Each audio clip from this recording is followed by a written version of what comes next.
टक्कर लेने की। टाइम बहुत कम है, जल्दी बता। शायद किसी गैराज में लेके गया मैडम। कौन है?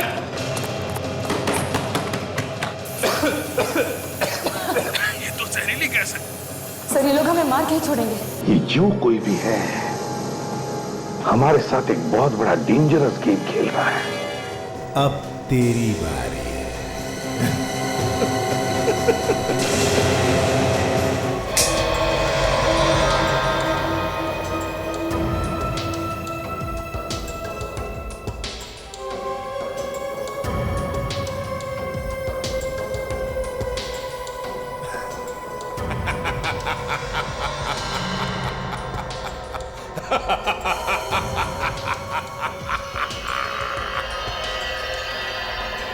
एसीपी साहब, रातों की नींद उड़ गई ना? अभी तो सिर्फ नींद उड़ी है। देखो आगे क्या होता है।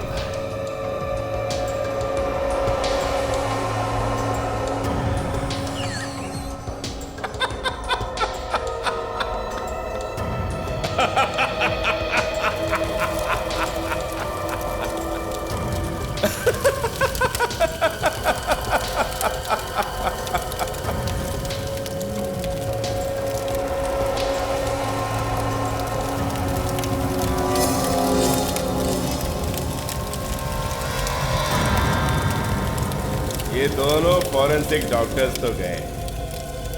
अरे ये दोनों तो मच्छर हैं। सारी सीआईडी टीम को ही मार दूंगा। हाँ सुन, तेरी बराबर नजर है ना उस सीआईडी टीम के ऊपर? ठीक है। और अगर जरा सी भी लापरवाही की ना तो मातम के अलावा तेरे घर में कुछ नहीं होगा। कुछ नहीं। और एक बात बता, ये सीआईडी वालों ने नया कौन सा केस हाथ में लिया? जरा पता करके मेरे को बताना एक बार। सोचता हूं कि एक बार जाके उनसे मिल लूं। बेचारे बहुत परेशान हैं।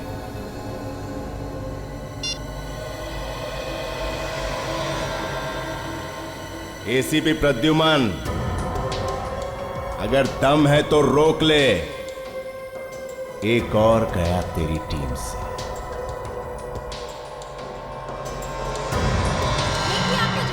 पीछे हटिए।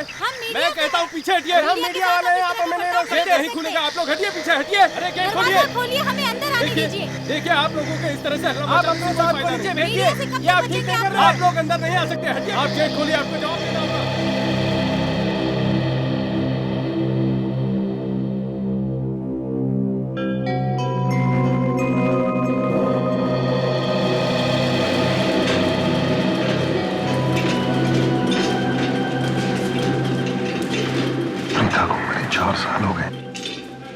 दादाजी अभी तक उसे भुला नहीं पाए। प्यार में ऐसा ही होता है। इंसान जिसे सबसे ज्यादा प्यार करता हो ना, उसके लिए उसे भुलाना इतना आसान नहीं होता। हाँ, ये बात भी ठीक है। दरअसल पिता के मम्मी डैडी के एक्सीडेंट के बाद दादा का अपनी पोती के लिए प्यार और बढ़ गया था। वैसे 4 साल पहले प्रीता के साथ हुआ क्या था? ये तो मुझे नहीं मालूम, लेकिन इतना पता है कि अचानक ही वो कहीं गायब हो गई थी। सुनो जी, क्या है इसमें? कहाँ ले जा रहे हो? ये दादाजी का पैकेट है। देखो दादाजी पहले से परेशान है, उनको दुखी करने की कोई जरूरत नहीं। मुझे तो मैं दे नहीं, ये दादाजी को गिफ्ट है, मैं उन्हीं को दूंगा। आने दो।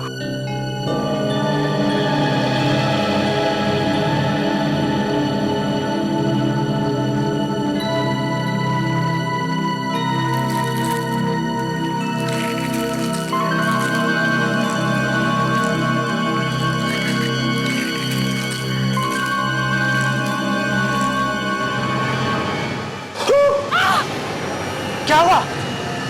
ये प्रीता की उंगली? राजेश जी, आप ये कैसे कह सकते हैं कि ये कटी हुई उंगली आपकी पोती प्रीता की ही है? उसी की है साहब, बिल्कुल उसी की है। ये अंगूठी देख रहे हैं आप? उसकी माँ ने उसे दी थी। बहुत अच्छी लगती थी उसे ये अंगूठी। मगर अभी कुछ देर पहले तो आपने कहा कि प्रथा 4 साल पहले गायब हो गई थी। उसे किसी ने मार दिया था। कहा जब बहुत तलाश करने के बाद भी पिता हमें नहीं मिली तो हमें लगने लगा कि किसी ने उसे मार दिया है। लेकिन आज ये उंगली अंगूठी देख के लगता है कि वो जिंदा है कहीं। लेकिन राजेश जी, ये कैसे हो सकता है? जो लड़की 4 साल पहले मर चुकी हो, उसकी कटी हुई उंगली आज कैसे आ सकती है? इस उंगली के साथ देखिए, यह एक चिट्ठी भी आई थी। इसे देखिए।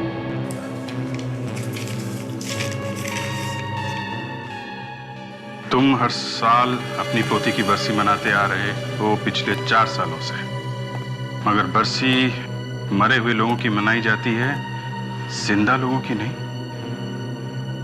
मुझे विश्वास है कि तुम यह अंगूठी देख के अंदाजा लगा सकते हो कि तुम्हारी पोती प्रथा अभी जिंदा है। 10 करोड़ रुपयों का इंतजाम करो अगर तुम उसे जिंदा वापस देखना चाहते हो तो। राजेश जी, अगर हम ये मान भी लें कि ये उंगली आपकी पोती प्रथा की है, मगर हम ये कैसे विश्वास करें कि वो जिंदा है? मेरा मन कहता है साहब, मेरा मन कहता है इसलिए कि 4 साल पहले भी हमें उसकी लाश वगैरह कुछ नहीं मिली थी। बस जब बहुत ढूंढने के बाद वो नहीं मिली तो हम सबने मान लिया कि किसी ने उसे मार दिया है। मान लिया? और आज 4 साल के बाद किसी ने कटी हुई उंगली और एक अंगूठी भेजी है और कहता है कि वो प्रथा की है। तो इतने दिन वो कहां था? पहले भी तो भेज सकता था वो, अगर उसे सिर्फ पैसे चाहिए थे तो। ये कोई चाल है। मगर किसकी चाल हो सकती है? ये आप लोग बताइए। आप लोगों की या उसके मम्मी डैडी की कोई दुश्मनी? नहीं नहीं नहीं, उसके मम्मी डैडी तो बहुत अच्छे लोग थे और दुश्मनी तो हमारी भी नहीं है किसी के साथ। तो फिर एग्जैक्टली हुआ क्या था आज से 4 साल पहले जब प्रथा गायब हुई थी? तो देखिए साहब, हमारे परिवार का ये दस्तूर रहा है कि साल में हम सब लोग एक जगह इकट्ठा होते हैं। आपस में मेल मुलाकात भी हो जाती है और कारोबार की, बिजनेस की बातें भी हो जाती हैं। बाहर की दुनिया को यह पता भी चल जाता है कि हम सब एक साथ हैं। तो फिर जिस दिन प्रथा गायब हुई थी, आई थी वो मुझसे मिलने। कह रही थी कि मुझे आपसे कुछ जरूरी बात करनी है। मैं एक मीटिंग में था। मैंने कहा कि मीटिंग के बाद बात करते हैं बेटा। तो मीटिंग के बाद मिले आप उससे? नहीं, बस आखिरी बार तभी देखा था उसे हमने। बहुत ढूंढा, बहुत तलाश की, लेकिन वो ना हमें मिली ना कहीं पुलिस को। और 4 साल के बाद आज उसकी कटी हुई उंगली और फिरौती का लेटर आया है। इस उंगली को फोरेंसिक लैब में भिजवाते हैं।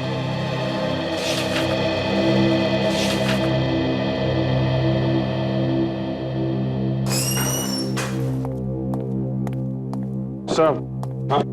दिल्ली से इंटेलिजेंस ने रिपोर्ट भेजी है। तारिक और सोनाली के बारे में? नहीं सर, उनके बारे में तो कुछ पता नहीं चला, मगर क्या?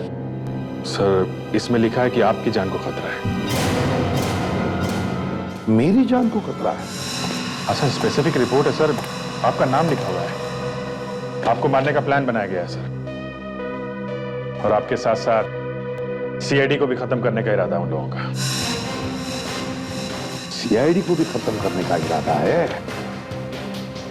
सीआईडी कभी खत्म नहीं होगी अभिजीत। हम नहीं रहे तो क्या हुआ, कोई और ऑफिसर्स रहेंगे, मगर सीआईडी कभी खत्म नहीं होगी। वो बात ठीक है सर, पर आप खुलेआम मत खोलिए। तो क्या करूं? घर में चुप कर बैठूं? अगर हम घर में चुप कर बैठेंगे तो लोगों का क्या होगा? सर, मैं कह रहा हूं आप प्रोटेक्शन ले लीजिए सर। मैं 5-6 कमांडोज बुला देता हूं, आपके साथ रहेंगे वो। अच्छा 5-6 कमांडोज की सिक्योरिटी दोगे तुम मुझे? मेरी बारात निकालोगे और बाराती AK-47 लेकर घूमेंगे? तो एक काम करो, एक घोड़ा भी मंगवाओ, बिठाओ मुझे उस पर, तब जाके मेरी बारात पूरी हो जाएगी। इसमें यह भी लिखा है कि CID को खतरा है। तो क्या तुम सब लोग क्या अपने चारों तरफ कमांडोज लेकर घूमोगे? नहीं सर, वो बात नहीं है। तो फिर खतरा तो है ना सर? नहीं, कोई खतरा बतरा नहीं, मुझे कोई सिक्योरिटी की जरूरत नहीं है। और तुम लोग भी संभल कर रहना। ये लोग है कौन? वही लोग होंगे सर जिन्होंने डॉक्टर सोनाली और तारिका को गायब किया, जो लोग CID पे हमला करने वाले हैं। अरे मगर इसमें ये तो नहीं लिखा है ना कि कौन हमला करने वाला है। उनको तो हमको ही ढूंढना पड़ेगा। काम करो, पुरानी मुर्दों को जगाओ। मुर्दे? हाँ मुर्दे, कब्र में से निकालो उन्हें बाहर। सर अभी तक तो ना जाने कहां चले गए होंगे। कोई बात नहीं, उड़ती उड़ती खबर तो उनके कानों तक पहुंची होगी। मुर्दे मतलब पुराने खबरी, जिनसे काफी दिनों से हमने बात नहीं की है। प्रीता के बारे में क्या पता चला? सर पुरानी रिपोर्ट में लिखा हुआ है कि जिस दिन प्रीता गायब हुई थी उस दिन वो चिल्ड्रंस परेड देखने गई थी। परेड देखने के बाद जब वो वापस लौटी तो वो अपने दादाजी से मिलने गई, पर वो मिल नहीं सकी। तो क्या राजेश घर पर नहीं था? नहीं सर, राजेश जी एक मीटिंग में बिजी थे, वो उससे बाद में मिलने वाले थे। पर सर उसके बाद प्रीता गायब हो गई, किसी ने देखा नहीं उसके बाद। एक और बात पता चली है सर, राजेश जी के घर के सामने एक ब्रिज है। जिस दिन प्रीता गायब हुई थी वहां पे एक एक्सीडेंट हो गया था, तो पुलिस वालों ने वो सड़क बंद कर दी थी। अभिजीत, अगर सड़क बंद थी तो प्रीता को गायब कैसे किया होगा? चारों तरफ पुलिस होगी। वही मैं सोच रहा हूं सर, सड़क से तो ले नहीं जा सकते, लेकिन राजेश जी के घर के पीछे समंदर है और वहां पे बोट चलती है। तो कहीं ऐसा तो नहीं कि प्रीता को पानी के रास्ते गायब किया हो सकता है सर। ये नक्शा है सर राजेश जी के घर का। ये वाला ब्रिज है सर, ये बंद हो गया था और यहाँ पे समंदर है, ये बोट उस तरफ ले जाने का। सर प्रीता की किडनैपिंग उसके घर के किसी आदमी ने की होगी। किडनैपिंग करने के बाद घर के आसपास से कहीं छुपा दिया होगा सर। सर प्रीता राजेश जी की सौतेली पोती थी, लेकिन हाँ उसे चाहते बहुत थे। हाँ मगर प्रीता को किडनैप किया कैसे? हेलो, हाँ सर किसी घर में उसी के घर के आदमी की उंगली काट कर भेज दी जाए, उनके दिल पे क्या गुजरती है ये देख के दिल दहल गया। बस ये उंगली देखो कितनी पतली है ये, और ये अंगूठी कितनी बड़ी। ऐसा लगता है निकल के गिर पड़ेगी। बिल्कुल गिर ही पड़ती। तो मुझे लगता है ये उंगली किसी बीमारी की वजह से तो पतली नहीं हो गई। हाँ सर, लेकिन परिवार वालों ने तो ऐसा कुछ नहीं बताया कि प्रीता को कोई बीमारी थी। फिर तो बॉस ये अंगूठी इस प्रथा की है ही नहीं।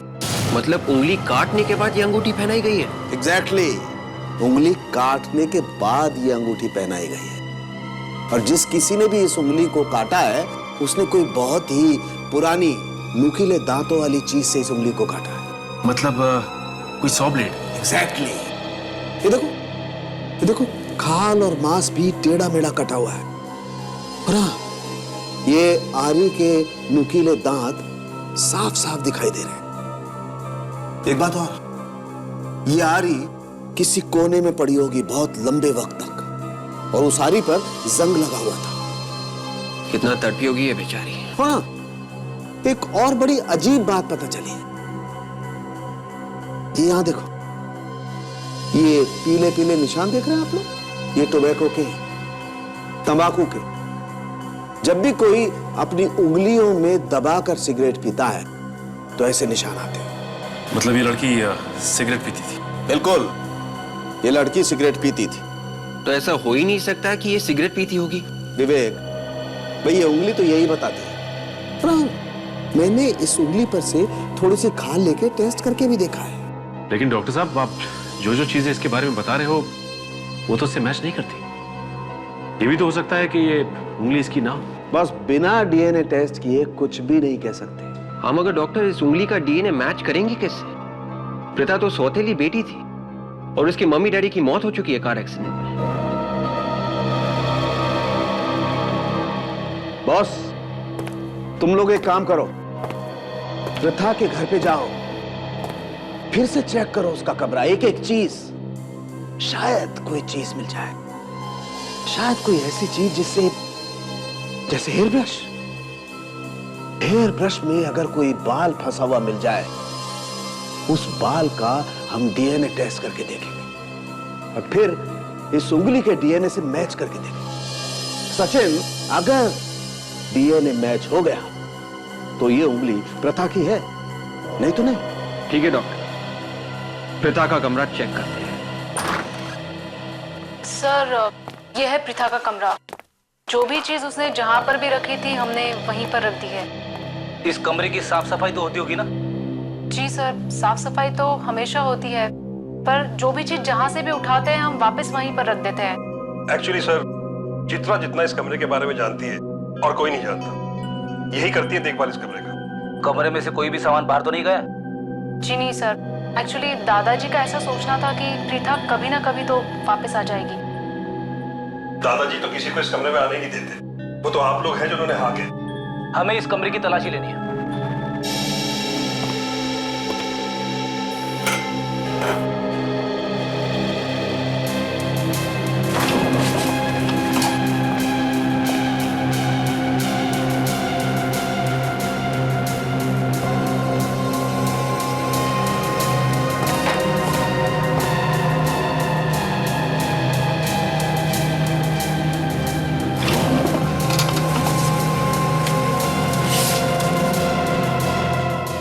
खूनी किताबें बहुत पढ़ती थी क्या?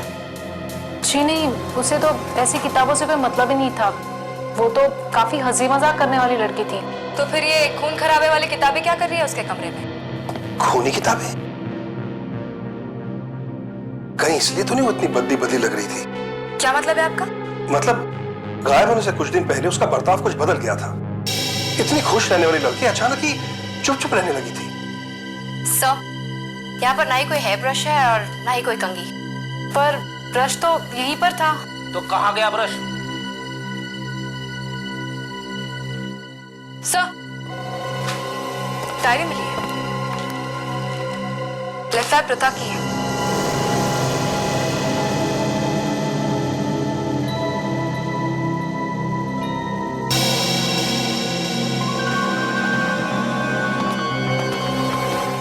क्या बात है, बताओ। देखो, डरो मत, तुम्हें कुछ भी नहीं होगा। बताओ क्या बात है। किसी को पता नहीं चलना चाहिए और दादाजी को भी नहीं पता चलेगा। बोलो। जिस दिन से प्रथा गायब हुई है मुझे तो फाल्गुन पे शक है। मुझे लगता है कि फाल्गुन ने प्रथा को गायब किया है। ये फाल्गुन कौन है? अन्नपूर्णा का भाई। और ये अन्नपूर्णा कौन है? प्रथा की दोस्त। पर तुम्हें ऐसा क्यों लगता है कि फाल्गुन ने गायब किया प्रथा को? एक नंबर का छटा हुआ गुंडा है वो, कई बार जेल भी जा चुका है।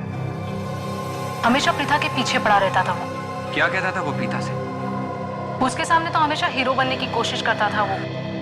लोगों से लड़ाई झगड़ा करना उसके लिए तो आम बात थी। प्रीता को ये सब पसंद नहीं आता था और मुझे तो वो कभी पसंद नहीं आया। हेलो। और क्या क्या कहा उसने प्रीता को? वो शादी करना चाहता था उससे। क्या?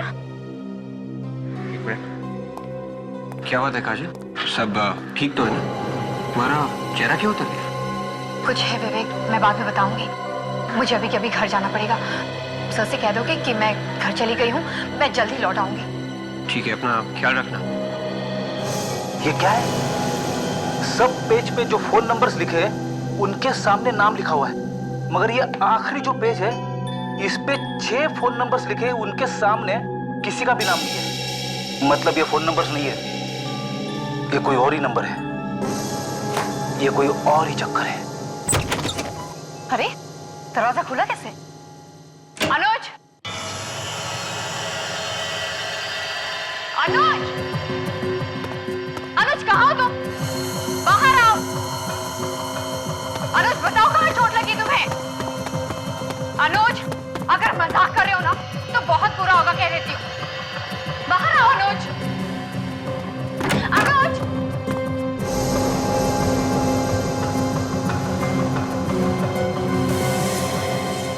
Oh my God! अनुज! अनुज! अनुज तुम ठीक तो हो अनुज?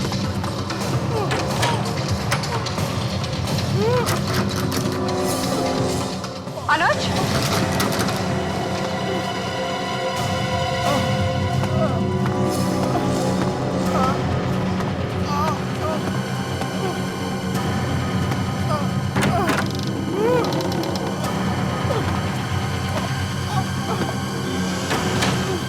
यहाँ तो कोई भी नहीं है। तो ये आवाज कहाँ से आई थी?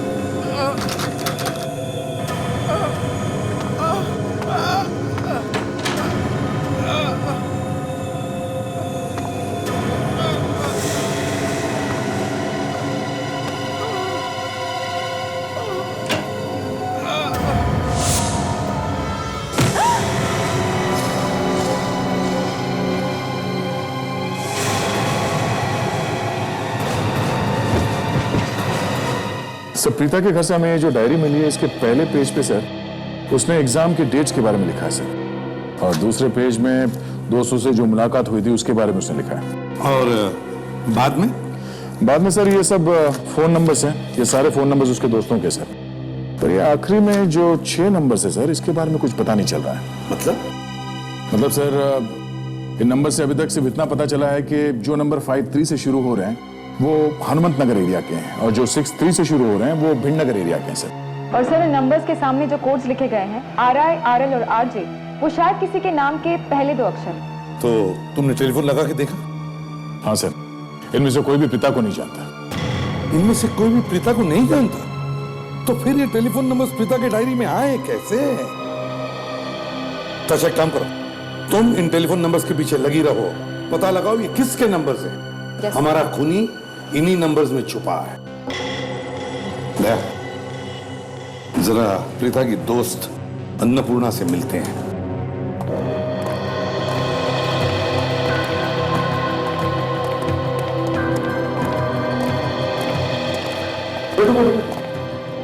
अन्नपूर्णा जी सर। सुना है तुम्हारा भाई प्रीता को तकलीफ देता था? ये सब झूठ है सर। कोई बिना बात के मेरे भाई को बदनाम करने की कोशिश कर रहा है। वो तो जेल भी गया था ना? मगर उसके बाद वो छूट गया था, जब सबको सच्चाई पता लगी तब। अच्छा, ताशा, जरा डायरी लेकर आओ।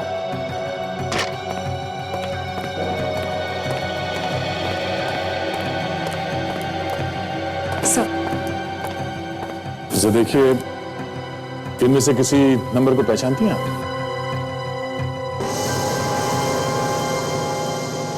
नहीं सर। प्रीता को आखिरी बार कब देखा था तुमने? सर उसी दिन जिस दिन प्रथा गायब हुई थी। उसी दिन? जी सर, हम दोनों चिल्ड्रंस डे की परेड में गए थे। और कब तक थे साथ में? यही कोई 1:30-2 बजे तक। और कोई था तुम्हारे साथ? नहीं सर, सिर्फ हम दोनों थे। इनफैक्ट उस दिन हम दोनों ने बहुत सारे फोटोज भी क्लिक किए थे। तो क्या हम वो फोटोग्राफ देख सकते हैं? जी सर, मेरे घर पे है। काजल का वैसे? क्या सर? काजल कह रही कि उसके भाई को चोट लगी है और वो उसे हॉस्पिटल लेके जा रही है। मगर दया, काजल ने SMS क्यों भेजा? टेलीफोन क्यों नहीं किया? मुझे तो कुछ गड़बड़ लग रही है दया, कुछ तो गड़बड़ है।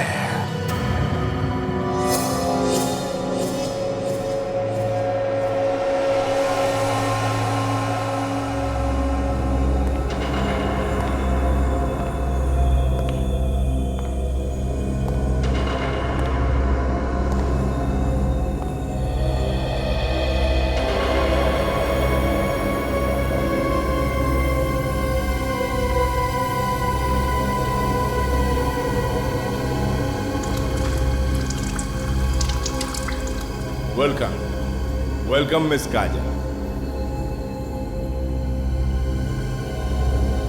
हमारे ग्रुप में आपका स्वागत है। सीआईडी की दुनिया से अलग एक हमारी भी दुनिया है जिसमें आपका स्वागत है।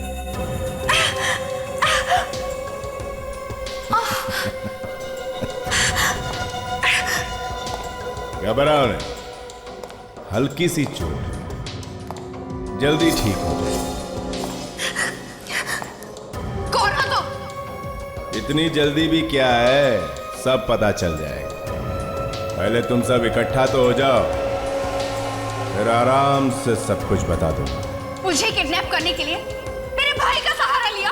तुम सीआईडी वाले इतने बेवकूफ हो सकते हो, ये मुझे अब पता चला। दोनों की दोनों डॉक्टर्स किडनैप हो चुकी हैं। उसके बावजूद तुम मेरे जाल में फंस गई, हाँ? क्या किया तुमने डॉक्टर सोनाली और तारिका के साथ? वही जो अब तुम्हारे साथ होने जा रहा है। ये क्या पागलपन है? पागलपन तो अब शुरू होगा। पागलपन तूने देखा ही कहां है? पागलपन तो अब तुझे दिखाना है।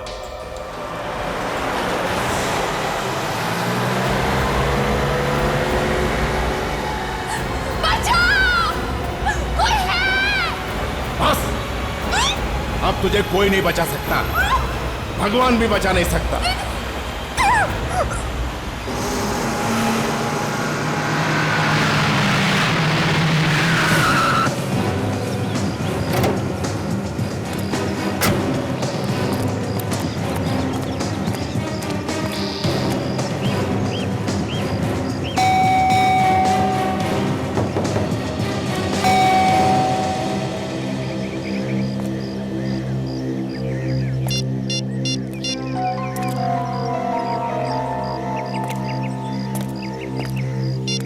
कमाल है, एक सीआईडी ऑफिसर का मोबाइल और स्विच ऑफ। पहले तो कभी ऐसा नहीं हुआ।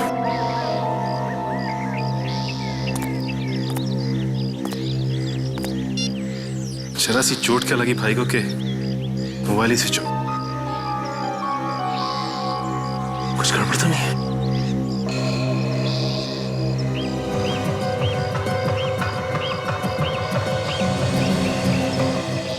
फर्श पे पानी।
किसने किया ये सब तुम्हारे साथ?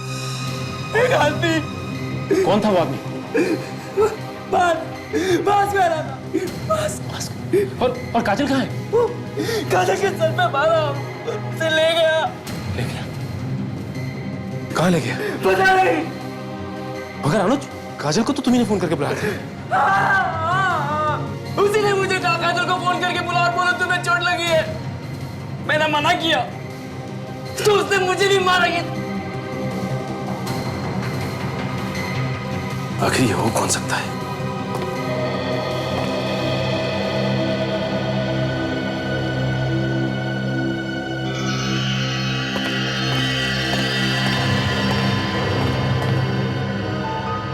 S+D HD ये क्या हो सकता है?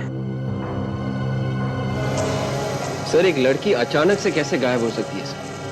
विवेक, राजेश जी के आसपास ऐसे बहुत सारे लोग हैं जिन्हें मालूम था कि प्रीता कब कहां जाती थी और कब वापस आती थी। हाँ सर, परेड से वापस घर आने के बाद ही वो गायब। सर, इसमें है वो फोटोग्राफ्स जो परेड में मैंने और प्रीता ने खींचे थे।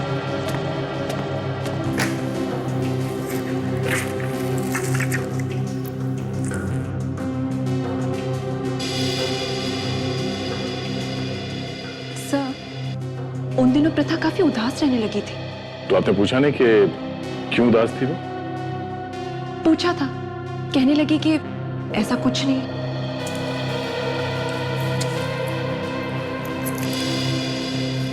ये ज्यादातर फोटोग्राफ्स में ये प्रथा अपने दाएं तरफ देख रही है। ये देखिए, ये किसे देख रही है, कुछ मालूम है आपको? पता नहीं सर।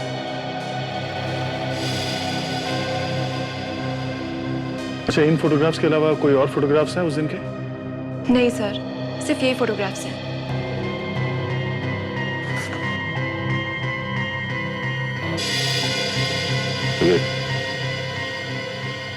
ये देखो। क्या सर?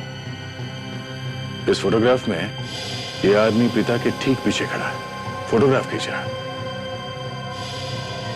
हाँ सर। तो इस आदमी के कैमरे में शायद वो आया होगा जिसे प्रीता देख रही थी। हाँ सर, हो सकता है। लेकिन सर, ये तो 4 साल पहले की बात है सर। इस कैमरे वाले आदमी को ढूंढेंगे कैसे?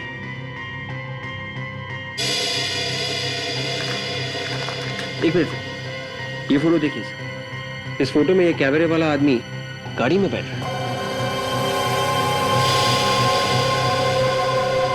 गाड़ी का नंबर कुछ ठीक से दिखाई नहीं दे रहा। इस औरत ने ढक दिया है नंबर को। और ये गाड़ी के कांच पे कुछ एक स्टिकर जैसा कुछ लगा हुआ है। जरा मैग्नीफाइंग ग्लास देना। Yes sir. लीजिए सर।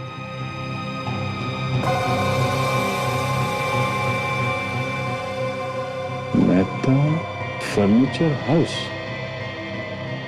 Mehta furniture house. तो यहां से पता चल सकता है कि ये दोनों है कौन।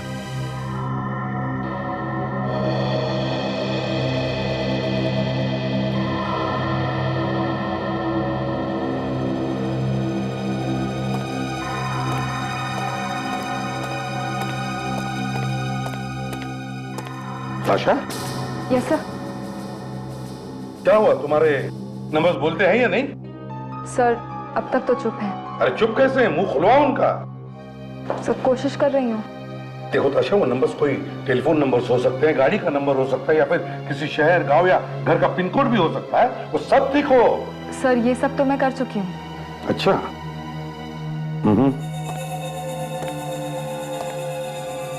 एक बात बताओ, क्या प्रथा के घर वालों ने उसके हॉबीज के बारे में कुछ बताया? वो क्या करना पसंद करती थी? सर, हॉबीज का इन नंबर्स से क्या लेना देना? ताशा, हॉबीज का नंबर्स के साथ लेना देना है। पता चलेगा तुम्हें, पहले बताओ तो सही। प्रथा के घर वाले बोल रहे थे कि प्रथा को म्यूजिक, डांस और किताबें बहुत पसंद है। किताबें? मैंने कहा ना ताशा, पुराने क्लासिक्स के पेज नंबर्स के साथ साथ उनके पैराग्राफ के भी नंबर्स आते हैं। तो ये नंबर्स तुम अपने कंप्यूटर में फीड करो, किताबों में देखो, देखो क्या निकलता है।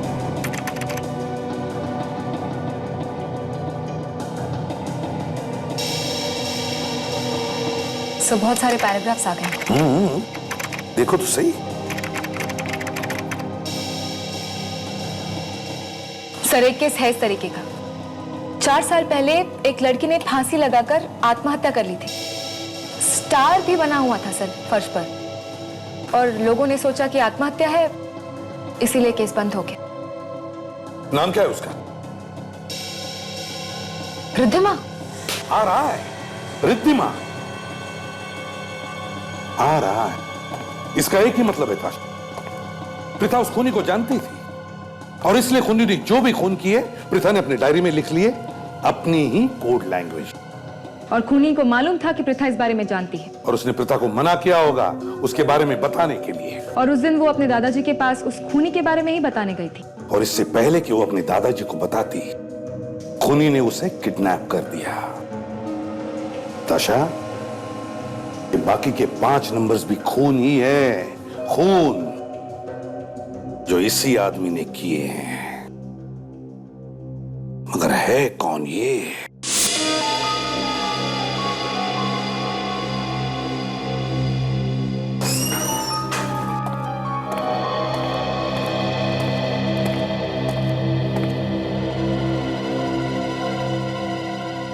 ये कौन है? सर ये काजल का भाई है। क्या? काजल का भाई? क्या हुआ इसको? सर इसे किसने मारा पीटा और कबर्ड में बंद करके रखा था। किसने? पता नहीं सर। मगर काजल कहाँ है? बड़ी काजल को किसी ने किडनैप कर लिया है। क्या? हाँ सर, जिस आदमी ने इसे बांध के रखा था ना सर, वही काजल को भी लेके गया है। Damn it! ये हो क्या रहा है? सर वो आदमी काजल के घर में घुसा, इसे मारा पीटा और उसके बाद इसी से काजल को फोन भी करवाया। कोई सबूत मिला? हाँ सर। सर काजल जाने से पहले हमारे लिए कुछ लिख के गई है sir. S+T HD S+T HD ये कौन सा फॉर्मूला है सर? फ्रेडी, लगता है ये S का मतलब है सोनाली और T है तारिका। मगर ये HD क्या है? HD क्या है? तूने देखा उसे? नहीं सर, उसने मास्क पहन रखा था। इसे हॉस्पिटल ले जाओ जल्दी।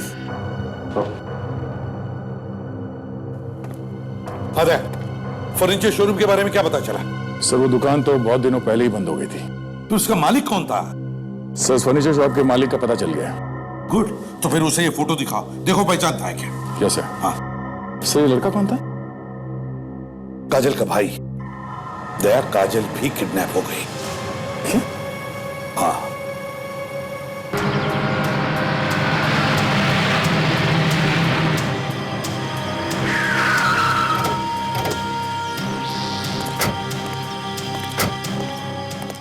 सर 4 साल पुरानी बात है, पता नहीं इस फर्नीचर वाले को याद भी हो कि ना।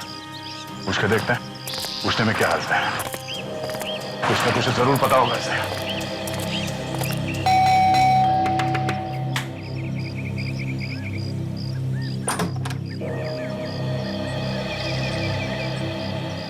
माफ करना भाई, मैंने पहचाना नहीं आपको।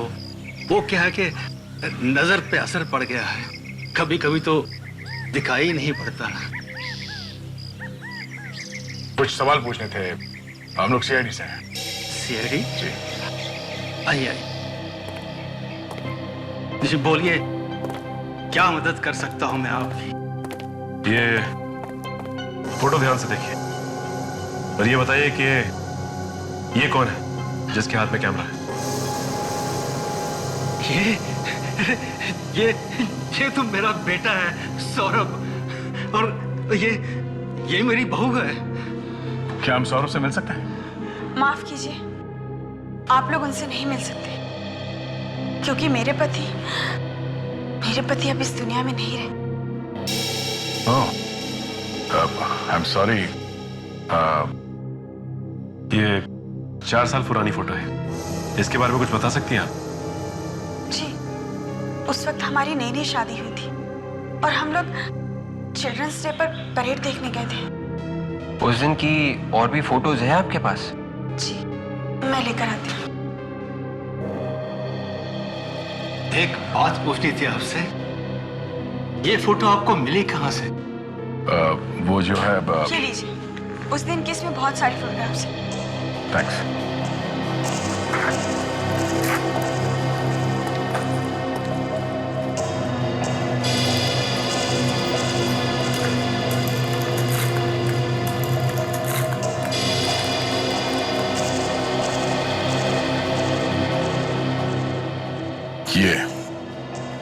ये है वो आदमी जिसकी हमें तलाश थी, मगर इस फोटो में भी इसका चेहरा कुछ साफ दिखाई नहीं दे रहा है।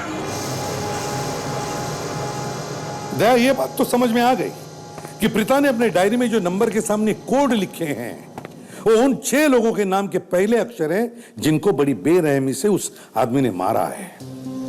सर, प्रीता को खूनी के बारे में पता चल गया होगा, इसीलिए उसने प्रीता का भी खून कर दिया। हाँ, मगर एक बात समझ में नहीं आ रही है कि प्रीता को उस खूनी के बारे में पता चला कैसे, और फिर उसने किसी को बताया कैसे नहीं, सिर्फ अपने डायरी में ही क्यों लिखा? ये देखिए सर, जैकेट ने अपना रंग दिखा दिया है। R&C, मतलब राजेश एंड कंपनी का लोगो है ये। सर, इन 5 खून और मिस्टर राजेश की कंपनी का कुछ ना कुछ आपस में कनेक्शन जरूर है। वो कैसे? सर, जहां जहां पे मिस्टर राजेश ने अपने नए ऑफिस खोले वहां पे ये खून हुए, और वो भी जिस दिन कंपनी खुली उस दिन। ओह, अच्छा, है कौन वो जो ऑफिस के इनॉग्रेशन के दिन वहां पर था? सर, इसका हमने पता लगा लिया है। कौन है वो? मयंक और अक्षय। मयंक और अक्षय?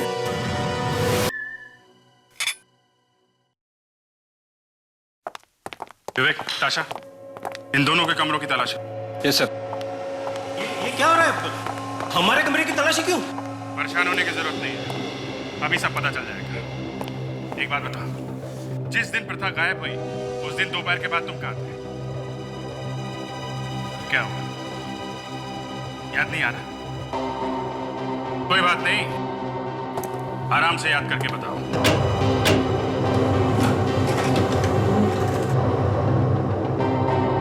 हाँ सर, याद आया। उस दिन मैं अपनी गर्लफ्रेंड के साथ था, नताशा। अरे वाह, बड़ी जल्दी याद आ गया सर इसे। उस दिन प्रथा एक परेड में गई थी, उसके बारे में कुछ याद है? नहीं, मुझे कुछ याद नहीं है। मैं सच कह रहा हूँ, मुझे कुछ याद नहीं है। ठीक है, तुम्हारी गर्लफ्रेंड को याद होगा? हाँ, उसे जरूर याद होगा, लेकिन इस वक्त वो कहां पर है मुझे नहीं पता। क्यों? वो तुम्हारी गर्लफ्रेंड है ना? थी।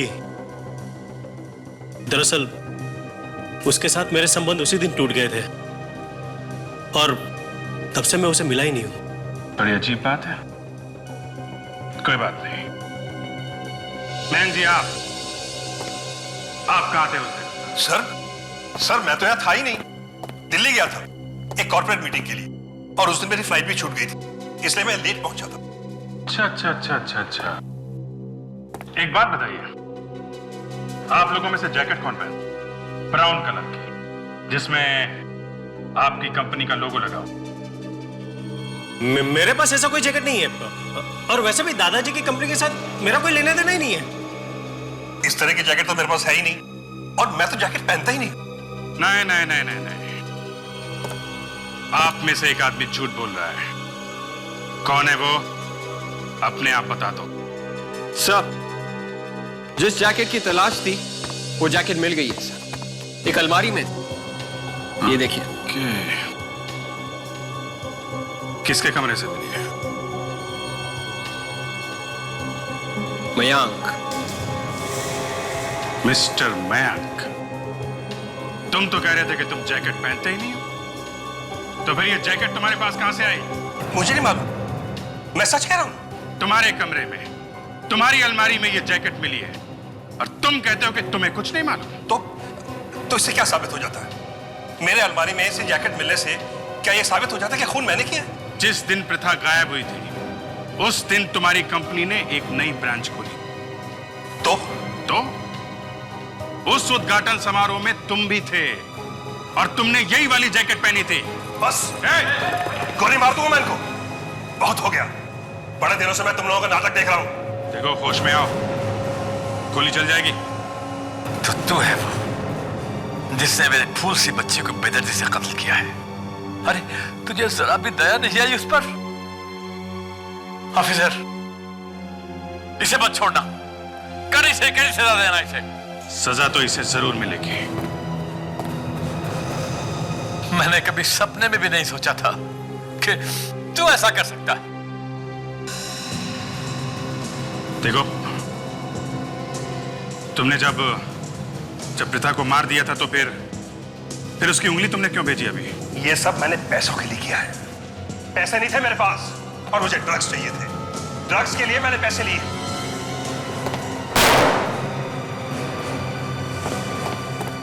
शर्म आनी चाहिए तुम्हें। अपने दादाजी पे गन तान रखी थी, अपनी बहन की जान ली तुमने। मैं खूनी नहीं हूं सर, यकीन कीजिए मैं खूनी नहीं हूं। इन्होंने मुझे खूनी बनाया, इन्होंने। हाँ, क्या बताऊं सर, इतनी जिम्मेदारियां डाल दी मुझ पर कि मुझसे संभाला नहीं गया। मुझे टेंशन होने लगा और उस टेंशन के चलते मैं ड्रग्स लेने लगा और नशे में आकर मेरे हाथों से एक के बाद एक खून होने लगे। इस बात का पृथा को पता चल गया। उसने सबने बताने की धमकी दी मुझे। मैंने उसे बहुत मना किया, लेकिन उसने मेरी एक न सुनी। और जब वो नहीं मानी तो तुमने खून कर दिया उसका।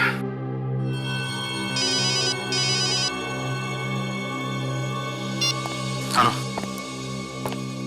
हाँ बोल रहा हूं। क्या काजल का अभी तक पता नहीं चला?